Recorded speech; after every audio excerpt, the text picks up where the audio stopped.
హరి ఓం. విష్ణు సహస్రనామంలో 3వ నామం వషట్కారః. విష్ణు అనే నామానికి అర్థం చెప్పినప్పుడు ఈ సృష్టి స్థితి ప్రళయం ఏ విధంగా విష్ణువులోనే అంతా జరుగుతుందని చెప్పాను. అదేవిధంగా మనం చూసే ప్రతి విషయంలోనూ విష్ణువు అనే పరమాత్మ ఉందనే విషయం చెప్పాను. వషత్కారః అంటే మనం దీన్ని ఈ రెండుగా విభజించాలి. వషత్ ప్లస్ కారః. వషత్ అంటే ఇప్పుడు దేవాలయాల్లో మనం చేసే యజ్ఞ యాగాలలో పురోహితులు చేసేటప్పుడు కొన్ని ఉచ్చారణ చేస్తారు. ముఖ్యంగా స్వాహ, స్వద, వషత్ అనే పదాన్ని ఉపయోగిస్తారు. స్వాహ అనేది మనం దేవతల కోసం ఉపయోగించే పదం, అంటే హవిస్ ఇచ్చే సమయంలో స్వాహ అంటాం.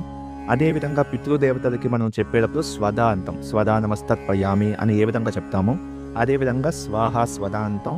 అదేవిధంగా వషత్ అనే ఒక పదాన్ని ఉపయోగిస్తారు. ఇక్కడ వషత్కారః అంటే మనం యజ్ఞయాగాల్లో చేసే యొక్క ఫలితం ఎవరంటే విష్ణువు అని అర్థం. వషత్కారః అంటే యాగాలు చేసే ద్వారా ఏది మనం చివరికి మనకి దక్కుతుందో దాన్ని ఈ వషత్కారః అనే నామం చెప్తుంది. ముఖ్యంగా వషత్కారః అంటే యాగాలు చేస్తాం.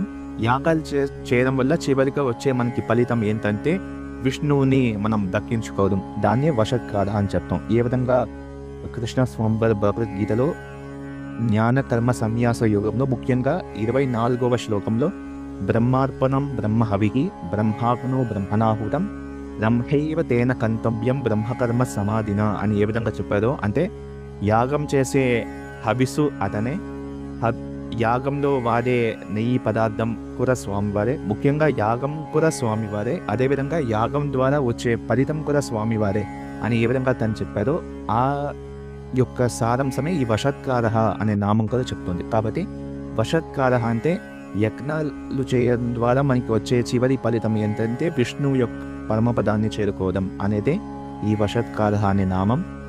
రేపు ఇంకొక నామం భూత భవ్య భవత్ ప్రభుః అనే నామాన్ని యొక్క అర్థం తెలుసుకుందాం. హరి ఓం.